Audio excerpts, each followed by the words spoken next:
দেখুন বন্ধুরা, সর্ষে ফুল হয়েছে কত। এই যে আমাদের এখানে গাছ বসানো হয়েছে সর্ষে ফুলের। তো দেখুন এখানে দেখুন মূলো শাক সব চাষ হয়েছে। কত কি শাক, এই দেখুন। এই দেখুন পালং শাক হয়েছে। এই যে এখানে দেখুন সর্ষে ধরে গেছে, সর্ষে হয়েছে দেখুন। এই দেখুন দুবাইতে আমাদের এখানে সর্ষে চাষ হয়েছে দেখুন। এই দেখুন সর্ষে। এখানে দেখুন এই যে সূর্যমুখী ফুল ফুটেছে। এই যে দেখুন, এই যে সূর্যমুখী ফুল।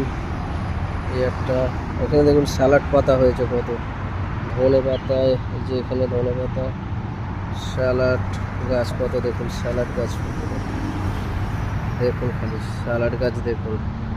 দুবাই শহরের লুকটা দেখে নিন একবার, জাস্ট হেভি লাগছে, হেভি হেভি একদম খুব সুন্দর। বন্ধুরা তোমাদের ভিডিওটা ভালো লাগবে আশা করি।